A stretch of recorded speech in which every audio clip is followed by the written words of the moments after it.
Esta tercera década del siglo XXI no será recordada como los felices 20. Pandemia aparte, el mundo es hoy un lugar más violento. Hay más guerras, más personas que mueren en esas guerras, hay más tráfico de armas y agentes que se enriquecen con el caos.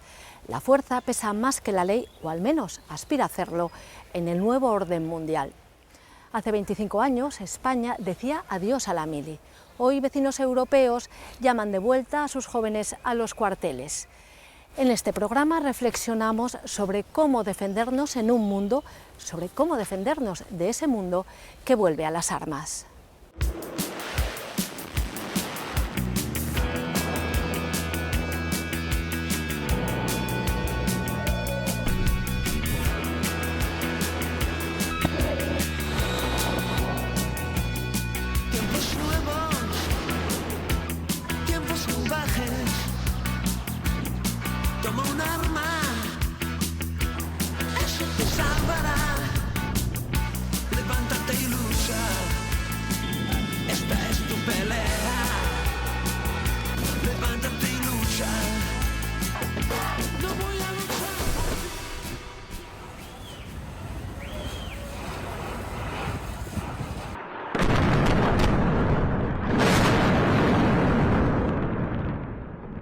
Vivimos un momento de ruptura. No es una crisis más, ni un episodio pasajero del ciclo internacional. Es un cambio de fase. La vuelta de Donald Trump a la Casa Blanca ha actuado como un auténtico acelerador del caos. Asistimos a la grabación de un episodio de un podcast que se hace en Oviedo, pero que mira lo que sucede en el mundo. Hola a todos, bienvenidos a Bellum Artis, actualidad militar y geopolítica. Francisco es autor de un libro reciente, titulado Un mundo convulso. Antes de publicarlo, pensaba que el título podía parecer exagerado. Ahora teme que se haya quedado corto. Más que convulso, puedo decir que casi que está loco. A short time ago, the United States military began major combat operations in Iran. Parece que ni existen unas reglas de juego, ¿no? Todo se basa a veces casi en el comportamiento de una persona que cambia la política de una nación de décadas. We're giving them till tomorrow, 8 o'clock Eastern Time, and after that, they're going to have no bridges, they're going to have no power plants. En este programa de Un Mundo Loco analizamos cómo el tsunami geopolítico de Trump impacta de lleno en la relación con Europa, en la OTAN y en el tablero global, empujando al sistema hacia una dinámica más cruda, más imprevisible y más peligrosa. Él lleva la forma de negociar suya en los negocios, en esos casinos de Atlantic City, esos edificios de apartamentos en Nueva York, a la política, ¿no? Ahí no hay diplomacia, no hay yo gano, tú ganas, ¿no? Sino que es un yo gano y tú pierdes, basándose en la fuerza. We're going to bring them back to the Stone Ages where they belong. Yo creo que esto forma parte de una especie de negociación, una forma de ver cómo cambiar el orden mundial mediante esa interpretación de la paz a través de la fuerza, ¿no? Pero yo no sé si estamos ante ese momento de paz a través de la fuerza o más guerras a través de la fuerza. Attention all ships, attention all ships, attention all ships. This is Sepah Navy, Iran's Islamic Revolutionary Guard Corps Navy. All navigating through the Strait of Hormuz is forbidden.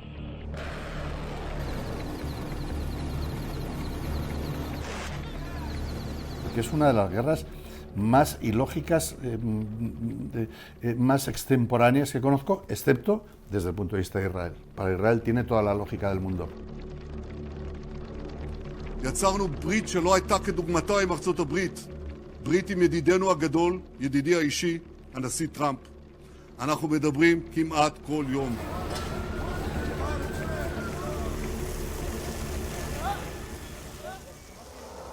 Yo pienso que es la guerra de Netanyahu y la guerra de Israel, que es el gran vencedor.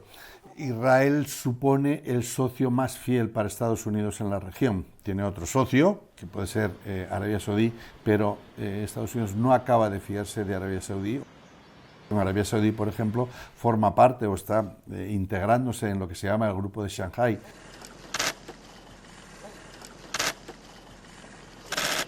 Lo que ocurre es que por primera vez los Estados Unidos sí que tiene un rival, sobre todo en el aspecto económico, importante, que es China.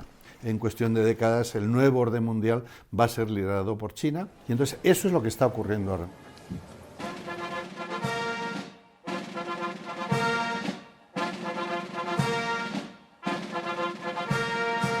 It's an honor to be the President of the United States. Our country is doing so well, like it has never done before. We've broken every record on the stock market. We've broken every record in our military. And what about... Hay dos documentos que se publican a finales del año pasado, la Declaración de Tianjin, del Grupo de Shanghái, y el Documento de Seguridad Nacional 2025, de noviembre de 2025 de Estados Unidos. Bueno, uno lee uno y lee otro. Cuando lee el de Tianjin cree que está leyendo un documento que se ha producido en Estados Unidos. Cuando lee la Seguridad Nacional de Estados Unidos, si quitas Estados Unidos parece que está leyendo el documento de un país absolutista. Lo que está proponiendo en ese documento, por ejemplo, Donald Trump, es romper con todo lo que ha sido la política norteamericana hasta que él ha llegado. Lo que está proponiendo el documento de Tianjin es la cooperación entre distintas naciones. Habla de multilateralismo. Bueno, realmente será unilateralismo porque es China quien el gran motor de esa nueva maquinaria que va a dominar el siglo XXI.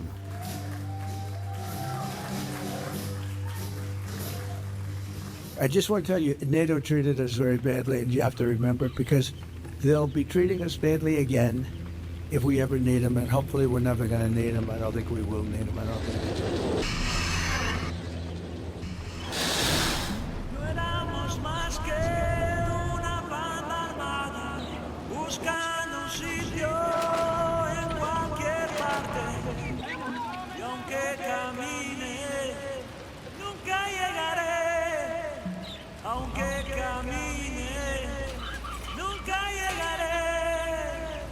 En cualquier caso, lo que sí está claro es que ahora es presidente de Estados Unidos alguien que no cree en la OTAN, que no cree tampoco en la legalidad internacional, que no cree en un mundo basado en reglas, que no cree en la democracia, que no cree en todo aquello que está en el preámbulo del Tratado del Atlántico Norte que crea la OTAN.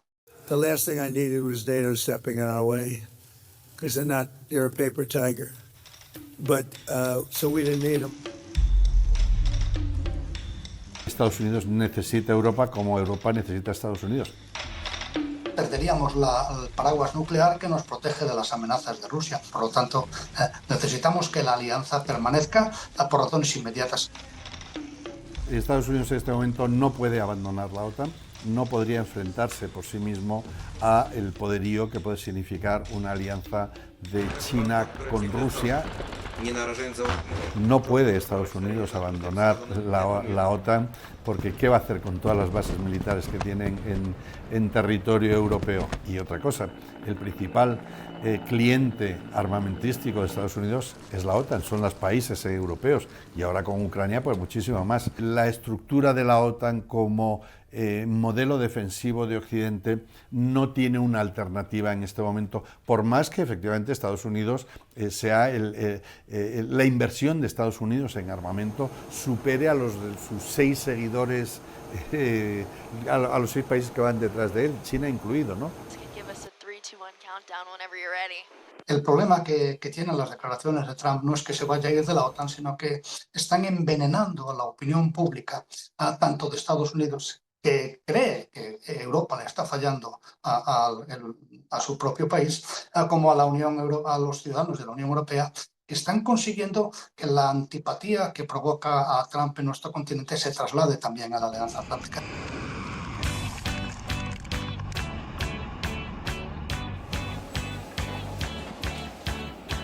Así es como se crece bien, con empujones para no pensar.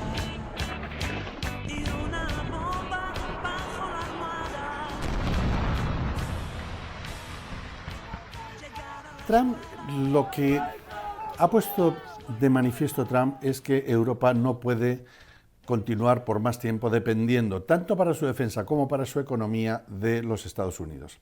Cuando terminen los conflictos, debe ser Europa quien se replantee ¿Qué tipo de alianza es la que mantiene con Estados Unidos?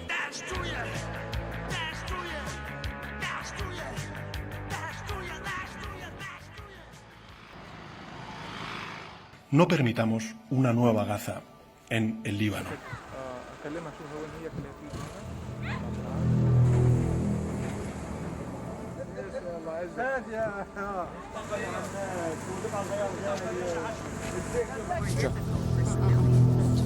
Spain has been terrible. In fact, I told Scott to cut off all dealings with Spain.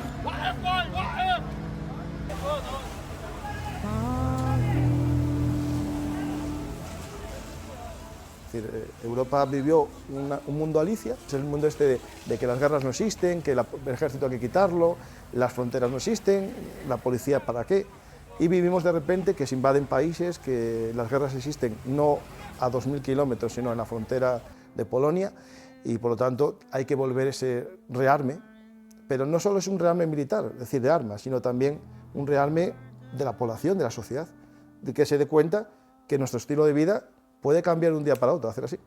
Yo creo que es verdad que el escenario internacional ha cambiado mucho, es verdad que hay amenazas que vienen por todos lados, que son precisamente amenazas autoritarias. O sea, el riesgo que ahora mismo corremos desde las democracias europeas es la amenaza de o bien democracias en declive como la de Estados Unidos, o bien desde regímenes autoritarios como el de Rusia. Y desde luego lo que nunca es una solución es aceptar esos marcos autoritarios como nuestra propia opción.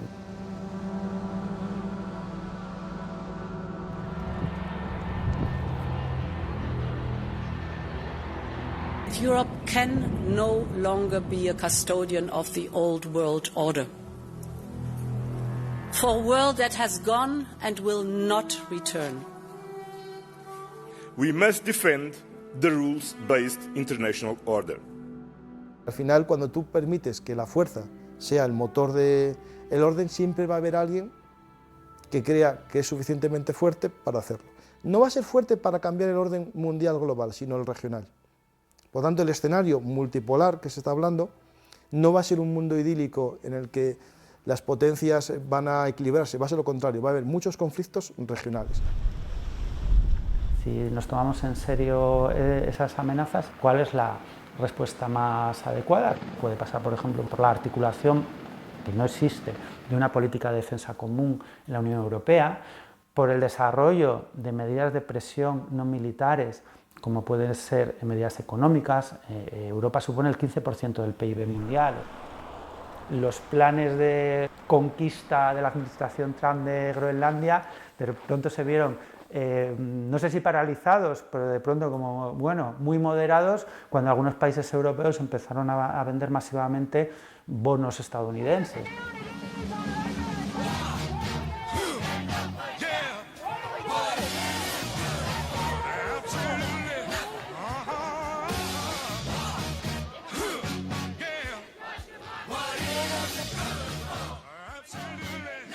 Los países democráticos deben estar armados para que nadie les imponga una guerra y deben de aprender, deben de tener cultura estratégica, deben de tener cultura de defensa para no decidir ellos mismos apoyar una guerra, que es lo que ha pasado en Estados Unidos.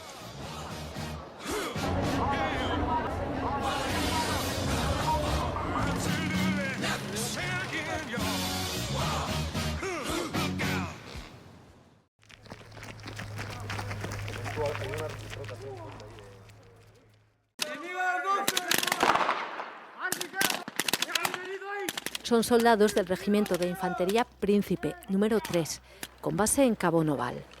Pero donde les vemos ejercitarse no es en Siero, sino en Eslovaquia. Son imágenes de 2025. En esas maniobras se preparaban para moverse en un hipotético escenario de guerra. Por primera vez liderando una misión internacional de la OTAN. Antes de Eslovaquia hubo otros destinos, porque durante años las misiones internacionales han estado en el centro de las operaciones del Ejército Profesional Español.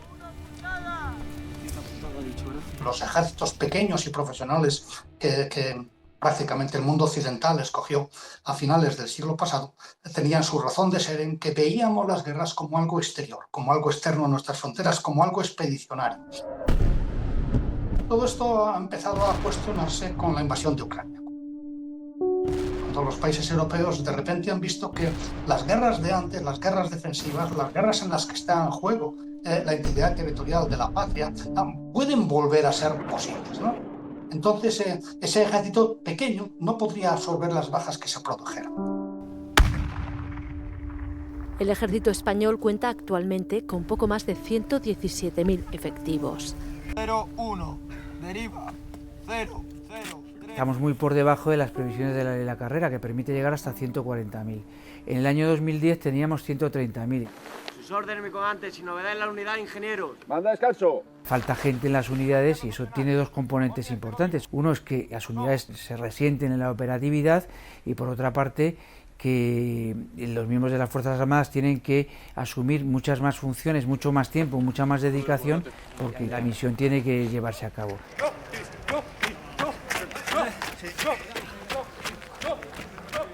Es necesario incrementar las plantillas de forma urgente. Y además eso tiene otro componente, que no se puede hacer de forma inmediata. Tú no pasas de 116.000 a 130.000 o 140.000 de la noche a la mañana. Eso es un proceso y requiere un tiempo y por eso cuanto antes empecemos a revertir esa situación, mejor. Defensa se propone llegar a 127.500 militares en servicio activo a finales de esta década. Ha convocado casi 12.000 plazas para este 2026, pero el problema no es solo de plazas. Pues esos objetivos en que los últimos años hay menos candidatos por plaza que en los años anteriores. Eso es un hecho objetivo. O sea, ¿se cubren las plazas? La respuesta es sí, se cubren las plazas, pero estamos reduciendo el número de candidatos de tal manera que podemos, si no hay una respuesta, si no hacemos atractivo e interesante entrar en las Fuerzas Armadas, al final podemos encontrarnos que saquemos las plazas y no haya candidatos. Giro izquierda.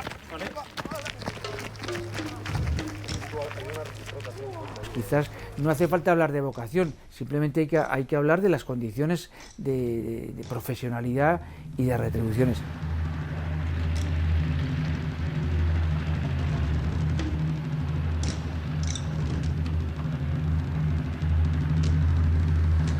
Un soldado español que cobra 1.200, 1.300 euros, que tiene que ir de maniobras, que tiene que tener guardias, que tiene que tener servicios, que tiene que irse fuera de España, que tiene un régimen de derechos limitado y que tiene que buscarse la vida y que tiene una movilidad geográfica muy comprometida, todo eso tiene que tener un reflejo en las retribuciones. Por razones de justicia, los militares de tropa y marinería deberían de cobrar más. Cobran mucho menos que cualquier otra profesión, aunque sea parcialmente equivalente, como puede ser los cuerpos y fuerzas de seguridad del Estado o las policías locales. Este es un problema real. Si se va a hacer una inversión importante, como ya se está haciendo en defensas, no se tiene que hacer olvidándose de las retribuciones, de la calidad de vida, de los sistemas de apoyo a las familias. Todo eso tiene que contemplarse en ese plan de modernización, que no tiene que olvidarse de las personas. Todo lo contrario, tiene que ponerlas en el centro.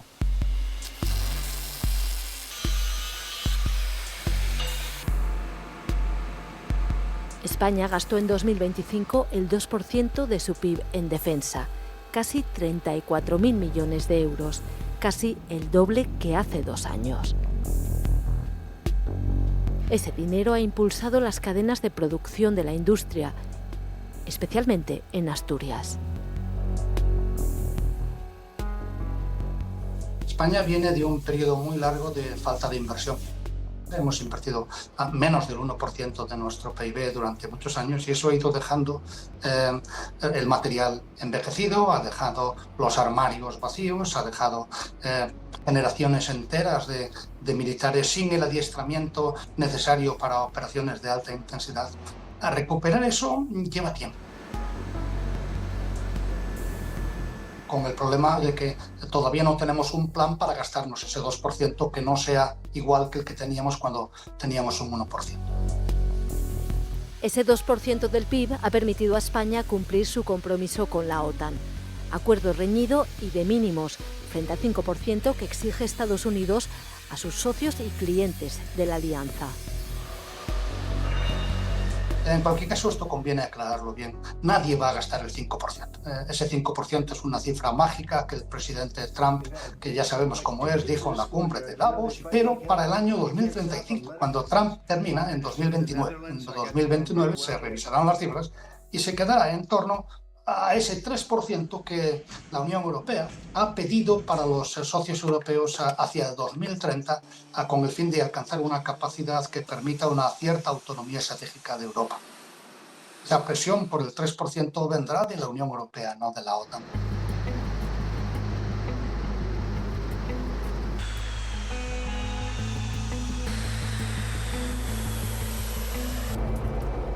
Aún con más dinero levantando el vuelo de la defensa europea, en la Unión muchos creen que no es suficiente. Que no vale con armas y logística si no hay soldados formados para manejarlas.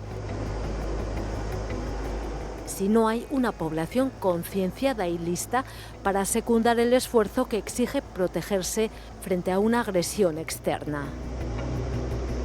Las leyes de movilización son muy vagas. Dicen que en caso de guerra el gobierno podrá movilizar a los jóvenes españoles de ambos sexos, pero esta gente no tiene ninguna formación militar. Entonces la movilización de estas personas no produciría ninguna ventaja desde el punto de vista militar.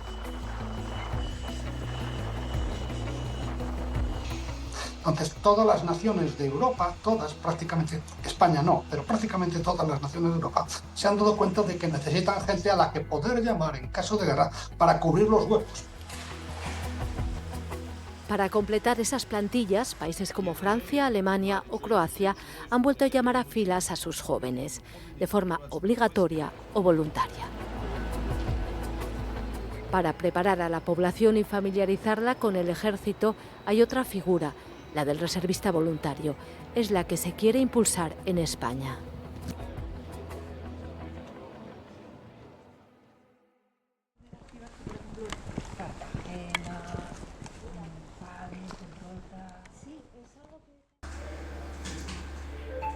Tomás es profesor de informática en un instituto, pero 5 meses al año va a trabajar con uniforme militar. Buenos días, a la orden, mi teniente. Vale, mira, he mirado lo que me has pasado. Y cambia de entorno y de compañeros. El sello de la delegación ha quedado correcto, es que antes no nos encajaba. Y cambia también de ocupación. Lo podemos dar por cerrado. Perfecto, ya se puede presentar al coronel. Sí. Muy bien. ¿Te parece que nos vayamos a tomar un café? Por supuesto. Y así lleva una década con la vida partida, o más bien compartida, entre lo civil y lo militar. ¿Y cuánto te queda de activación? Pues me queda esta semana y otros 3 meses más. Me queda un poco más de 2 meses. Esta es mi 10ª activación. Yo en esta delegación de defensa llevo activado, pues yo creo que es mi 4ª activación ya, y he tenido otras 6 activaciones en mi unidad de origen, que es el mando de ciberespacio en Madrid. Y el año pasado estuve, me he venido 2 meses, realmente, estuvo bastante bien. Todas mis activaciones aquí son siempre tareas de apoyo, tanto en la parte de informática como apoyo en la parte de reclutamiento o cualquier otra tarea que sea menester dentro de la delegación de defensa. Sí, desde luego, son unas cuantas activaciones. Su compañero en la delegación de defensa lleva también una doble vida. Soy consultor y profesor de universidad. Doy clase de sostenibilidad y de gestión de la calidad, aunque aquí en el área de inspección industrial llevo la gestión de la calidad de la delegación de defensa. Traigo una visión externa que es muy importante a la hora de la gestión y les ayudo a evaluarse. Tomás y Jaime son reservistas voluntarios, en la práctica militares a tiempo parcial. Perfecto. Mi teniente, ¿y qué le motivó a ser reservista voluntario? Por un lado, la tradición familiar. De alguna manera yo lo tenía en casa, ¿no?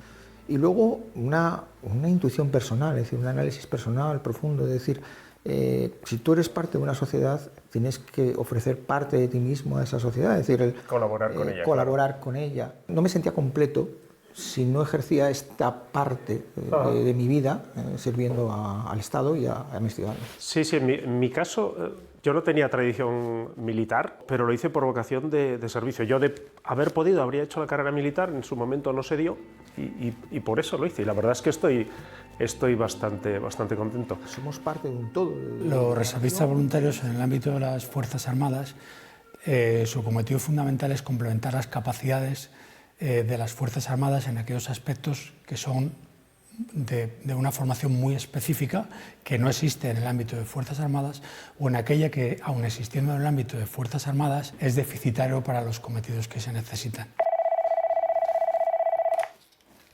Inspección Industrial, Alférez Martín Gaitero. A sus órdenes, mi teniente.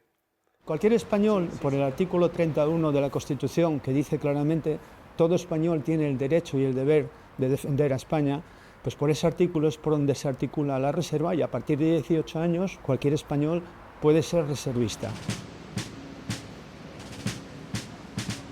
Cuando estamos dentro somos militares a todos los efectos, con los mismos derechos y obligaciones que cualquier otro militar.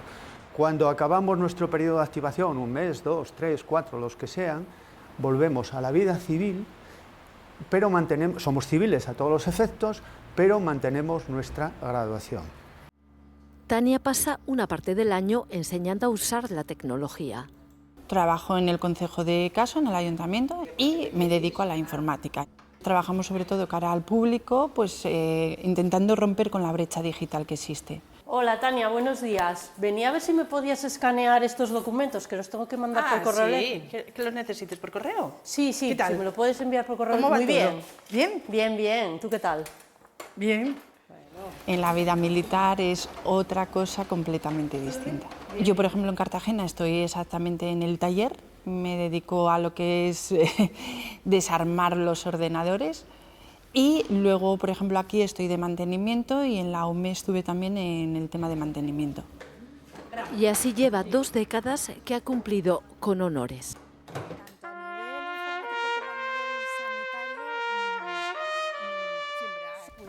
¿Has ascendido ayer? Enhorabuena. Pues muchas gracias. Este año ¿Sí? ha sido maravilloso. ¿No puedo pedir más? Ascenso, el premio a toda la trayectoria Efectivamente. profesional. No, este año se nota que son 20 años ya. Bueno, Cuando usted lo pueda decir.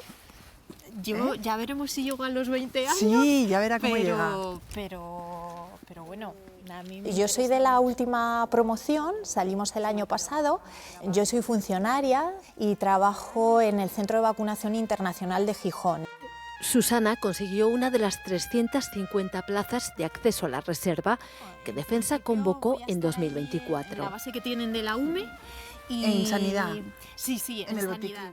Y ahora cada año puede ser activada un máximo de 5 meses. Me apetecía mucho desarrollar mi trabajo en un ámbito totalmente distinto. Y yo le ayudo en todo lo que necesite.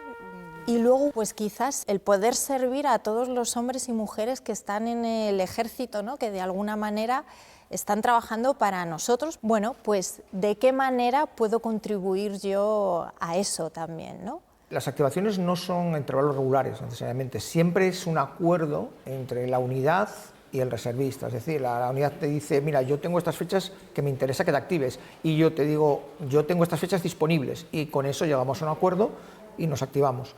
¿Qué tal con el trabajo? Porque, claro, si estás aquí no estás en el trabajo. Entonces... Obviamente, bueno, yo en mi caso es un poquito especial, pero yo siendo funcionario del Estado, nosotros, de acuerdo con el Estatuto Básico del Empleo Público, pasamos a lo que llamamos servicios especiales, que es una situación administrativa en la cual bueno, pues estamos en otra rama de la administración pública, en otro servicio, y durante ese tiempo bueno, pues formamos parte de ese otro servicio. Y una vez que terminamos aquí nuestro periodo de activación, volvemos a nuestro puesto de trabajo y así seguimos. Yo tengo que pedir excedencias voluntarias. Claro. Los primeros reservistas se incorporaron al ejército en 2004. En 2004 ya se integran en una misión internacional y desde ahí se han ido integrando en distintas misiones internacionales, con lo cual yo creo que eso ya da una idea de la relevancia que tiene. y en el día a día permiten muchas veces llevar a cabo el adiestramiento de capacidades operativas que de otra manera no sería posible, por ejemplo el personal sanitario.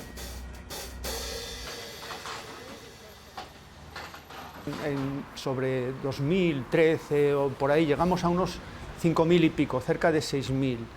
Y ha ido bajando, porque los que entramos primero, que había convocatorias muy amplias, vamos pasando a reservistas honoríficos a los 61 años. ¿Y qué sucede? Que lo que entra, 200, 300 por año, pues no cubre esas bajas. En 2026 se han convocado 400 nuevas plazas. Los planes pasan por activar a más reservistas más tiempo y recuperar el pulso perdido durante casi una década. Hubo años en los que la gran mayoría de los reservistas ni nos activaron. Ahora mismo estamos en unos 2.900, 2.800. Yo lo llamo muerte por inanición. Es decir, o eso se potencia o la reserva cada vez serán menos. Generalmente los requisitos que se piden son muy altos, con lo cual también la gente cuando entra es bastante mayor ya, tiene pocos años de recorrido, y entonces las cifras son mínimas. Si comparamos con Francia, por la población, si ellos tienen 80.000, nosotros deberíamos andar por los 50.000. Existe más demanda, lo cual sí que daría la posibilidad, si llegado el caso se determinara un incremento de las plazas de reservistas voluntarios, de que se cubrieran. Y concretamente en Asturias la cantidad de reservistas voluntarios es muy significativa y la contribución es más que significativa, porque es muy dinámica, es muy similar a la sociedad asturiana. Y entonces me activé en el regimiento, en el Príncipe 3. El año pasado 21 reservistas prestaron servicio en unidades del Principado. ¿Tiene intención de poder activarse, por ejemplo, Cartagena, Cádiz? A ellos se suman los asturianos que viajan fuera para activarse. Y la verdad que me gustaría porque me resulta de... Mi destino siempre ha sido Cartagena, siempre voy todos los años a Cartagena. Es cierto que estuve 5 años en la Unidad Militar de Emergencias, en el 5º Batallón, en León, y llevo 3 años exactamente siendo activada aquí en la Delegación de Defensa de Oviedo. Podemos estar activados, como ha sido mi caso, con el Ejército de Tierra, pero en la siguiente activación puedes estar en un barco o en la siguiente activación pues te puedes activar en una unidad de montaña. Hay que decir que a los reservistas en general les gustan 2 cosas fundamentalmente. Es la UME y por otra parte hacer misiones en el extranjero. Eso es muy complicado si no se tiene un perfil sanitario. Sorprendió mucho a mucha gente verme vestido de militar y cómo pues a estas alturas me había dedicado a esto, porque hay muchas personas que piensan que o entras de militar según terminas el bachiller o si no ya no puedes entrar, ¿no? Y es verdad, me pasó a mí alguna vez, algún compañero, oye, ¿cómo se entra? Alrededor del 18% de los reservistas son mujeres. Es una proporción mayor que la que tienen en el ejército. Pero hay ámbitos a los que no acceden los reservistas, ni ellas ni ellos. Hay muchas facetas, pero indirectas. Directa de combate, no. Muchos otros ejércitos, como hemos visto, lo tienen, y eso es a lo que hay que tender. Pagar los servicios de estos militares a tiempo parcial costó 8,5 millones de euros en 2023. Es el 0,06% del gasto en defensa. Un médico, un ingeniero, cobran el sueldo que tiene un teniente o tiene un capitán. O incluso menos, si vas de sargento o vas soldado, un soldado pues son 1.300 euros más o menos, es decir, pierde mucho dinero, por ejemplo. Lo que pasa es que matas, como hacíamos otros, matas el gusanillo, ¿no? Con lo cual, bueno... ¿Se pierde dinero? Sí, a veces se pierde dinero, pero lo que se gana compensa con muchísimo lo que se pierde. Pero sí es verdad que es un desconocido y yo sí pienso que una de las labores que tenemos como reservistas cuando estamos en nuestra vida civil es dar a conocer, ven como lo que es, como un servicio público más, que está ahí, pues como están los bomberos, como está el InSalud, en este caso el SESPA o cualquier otro servicio. Entonces yo llevaba la parte de informática. Entonces usted va a estar en el otro... Claro, yo cuidando de... Las dos cuidando. Efectivamente, sí, sí. Una cuidando de la tecnología que cada vez no sabemos vivir sin ella y usted de nosotros. Y yo cuidando de las personas. Claro que sí. Ah, pues me alegro mucho de que coincidamos en eso. Ya verá, ya me contará a la vuelta, ya me contará. Sí, claro. Claro que sí. Bueno, es muy limitado, el número de plazas es pequeño y la gente que acude a este tipo de reservas lo hace con vocación de servicio. La verdad que son excelentes profesionales, cada uno en lo suyo, pero en general vienen a cubrir huecos que no son de combate. Si esa es la solución que se quiere, se podría ampliar la reserva voluntaria, tendría que evidentemente ponerse un límite de edad y tendría además que proporcionarse ese adiestramiento que necesitan las tropas de combate, que no es el que hoy día se le está dando. Un adiestramiento que, insisto, no es el que necesitan los soldados para ir a la guerra, que ellos necesitan mucho más. Pero sí para estar en condiciones de ser llamados a filas en caso de que España pudiera necesitarlos. En Francia todos los regimientos tienen una compañía de reservistas y el regimiento 24 de París se encargan de la seguridad de París y son todos reservistas, 800 reservistas con 11 mandos profesionales, pero todos reservistas. Francia se ha puesto el objetivo de llegar a 100.000 reservistas y a la vez ha comenzado a reclutar soldados de reemplazo. 30 años después de que el país vecino dijera adiós a su mili, se reinstaura un servicio militar voluntario, por ahora. Y por ahora España no se mira en ese espejo. Pasamos a iniciar el... Aquí son 25 los años que han pasado desde esto. Para el reemplazo correspondiente al año 2001. El último sorteo obligatorio para la última mili. Pero los ecos de lo que llevó hasta allí aún suenan en la memoria colectiva. Es que no veo bien, no veo.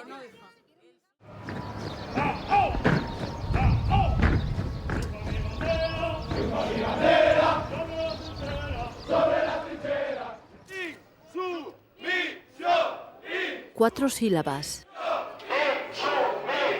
Abrieron la puerta a las 4 palabras. Se acaba la mili. Que cambiaron el modelo de defensa en España.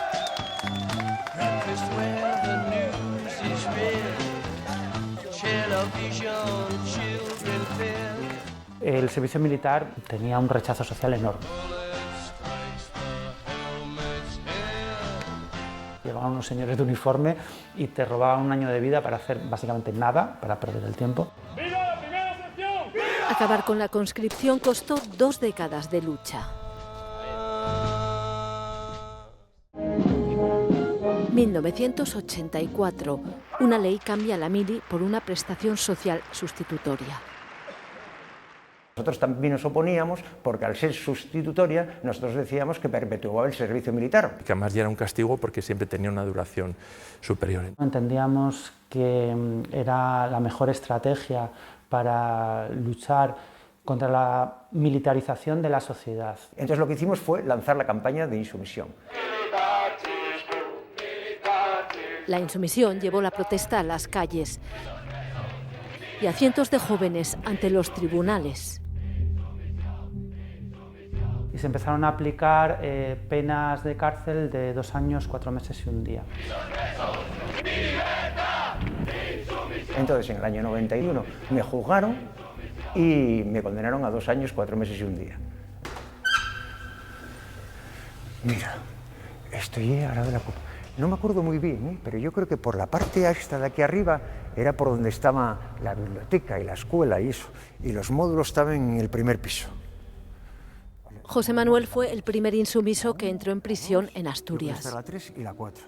Yo cumplí de condena 13 meses. Entré el 16 de octubre del 92, estuve en 2º grado aquí interno en la cárcel 3 meses y a partir del 1 de enero del 93 estuve en 3er grado.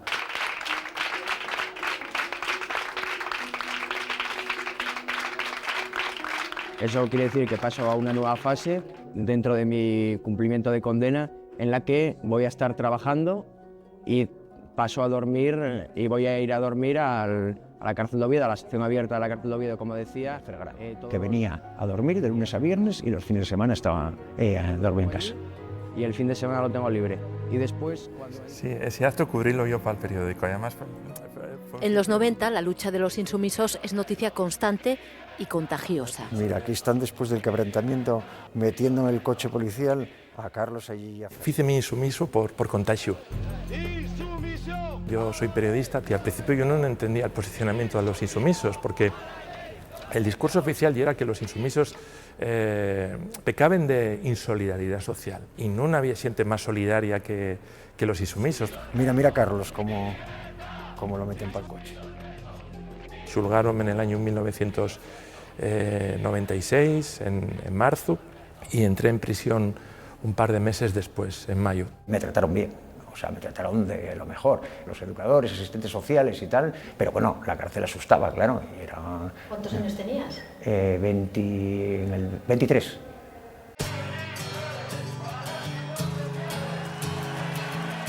De los nuestros principios y que no aceptábamos rebaches penitenciarios ni por buen comportamiento ni por prestar servicio en la cárcel y tal, renunciábamos expresamente a cualquier tipo de beneficio.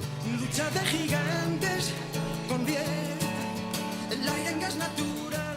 La estrategia se puso de decir que íbamos a quebrantarles condenas y negarnos a estar en ese tema abierto.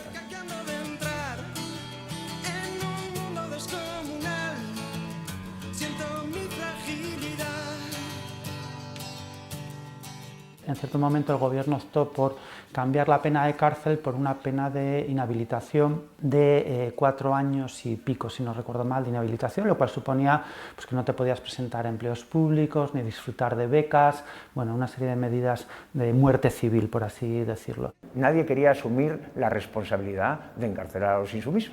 Por ejemplo, aquí en Asturias fuimos 19 los presos, pero creemos, o más o menos, igual hubo unos 100 juicios.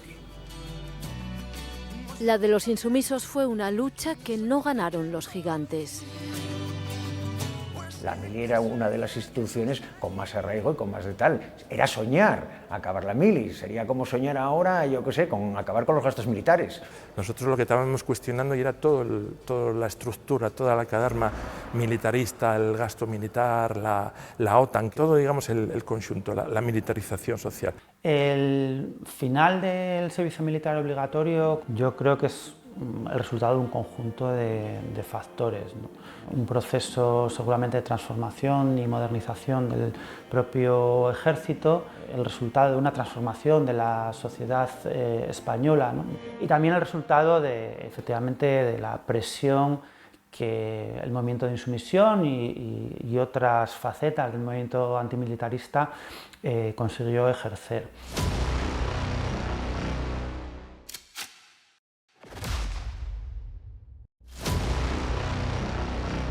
Al final, el servicio militar no era tanto una herramienta de defensa, nunca lo fue. Servía para disciplinar a los jóvenes y hacer patente la presencia del ejército en nuestras vidas. Nunca fue una herramienta eficaz de defensa.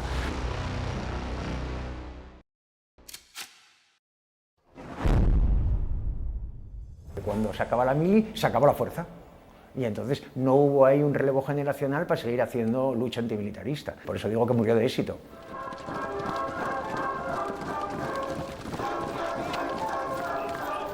El servicio militar obligatorio hacía repetir cíclicamente cada año el personal que se incorporaba.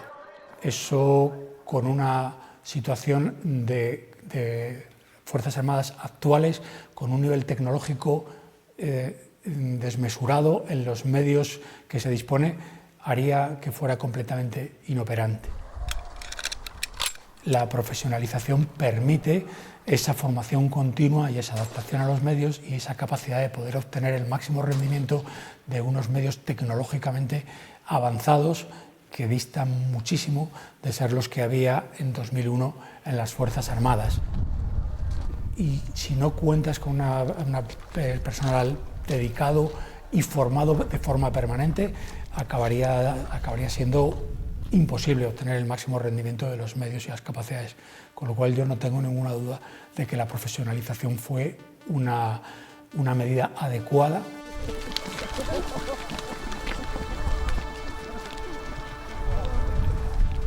Creo que en España a día de hoy esa tentación no existe y no está encima de la mesa.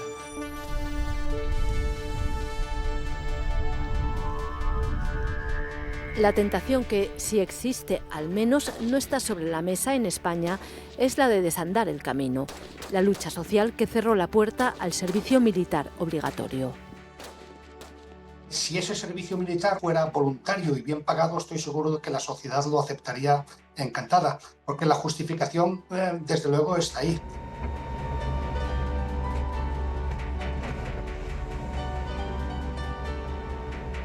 Yo creo que la recuperación de los proyectos de servicio militar, obligatorio o voluntario, tienen que ver no tanto con un análisis más o menos objetivo de los riesgos para la seguridad de un país, sino con un cierto cambio en el clima de época, con un cierto cambio hacia posiciones cada vez más conservadoras, más reaccionarias, ¿verdad?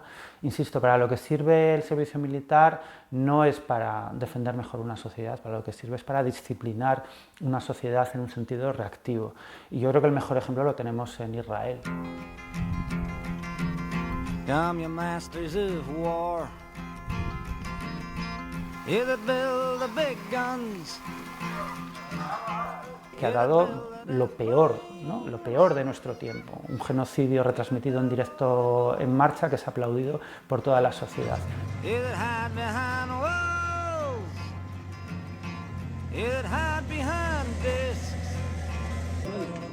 Lo que está en juego es una visión del mundo reaccionaria, militarista y poco más.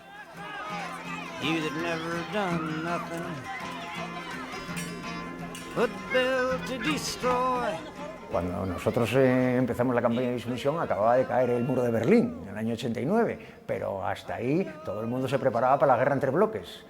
Cayeron los bloques y siguieron preparándose para la guerra y gastando en armas y siguiendo habiendo guerras. Nosotros, los antimilitaristas, pues pensamos que si no quieres guerras, prepárate para la paz.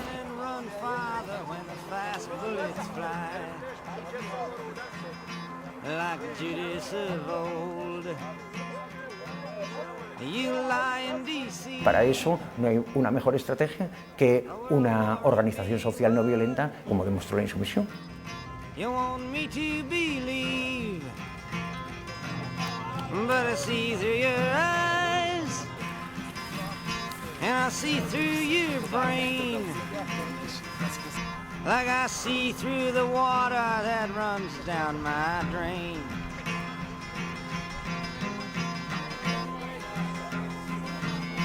You fasten all the triggers for the others to fire, and then you sit back and watch when the death count gets higher. You hide in your mansion while the young people's blood flows out of their bodies and is buried in the mud.